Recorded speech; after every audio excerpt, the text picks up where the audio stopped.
So you want to be a writer? It's a way of thinking. It's pure knowledge.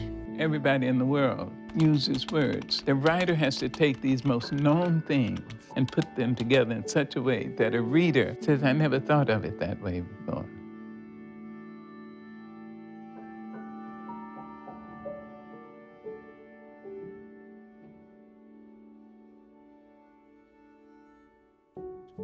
So you want to be a writer, but you're tired of the loneliness.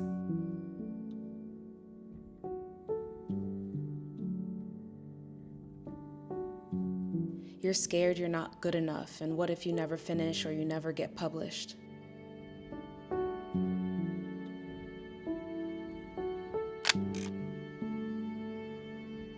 Well, first, if you want to be a writer, you'll have to develop a high tolerance for being by yourself.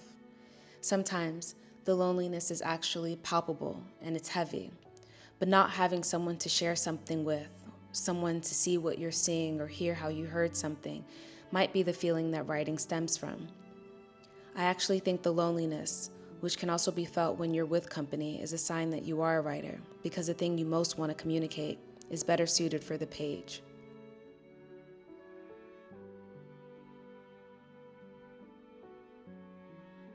I'm writing for people, baby.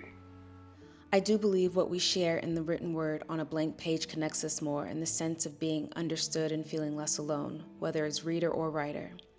Albeit it's with a more prolonged gratification, but maybe that's just your way of communicating. When you can commit to getting the words down, just watch as the loneliness melts away. Books begin for me with an image or a sound or a piece of music. Right. It's like driving a car at night. Yeah. You can only see as far as your headlights illuminate, but you can make the whole trip that way. You have to get comfortable in the world of your imagination.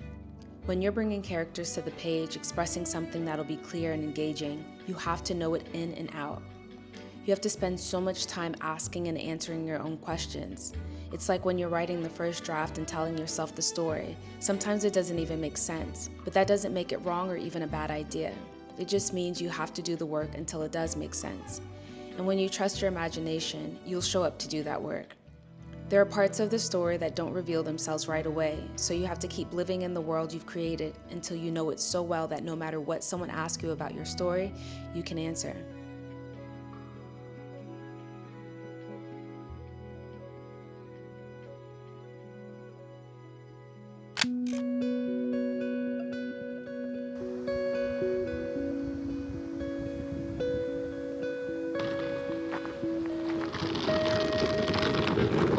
You have to live your life.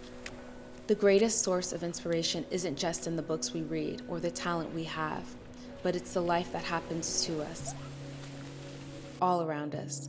It's the observations, experiencing our world, tasting it, smelling it, paying close attention to relationships and what people say and how they behave, looking at situations and occurrences from as many angles as possible, being open to what life has to offer.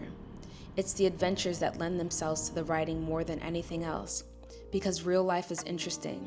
It's teeming with inspiration. It's full of possibilities. If you want to be a writer, it's very simple. You have to write. Pay attention to the world around you and put it all down on the page.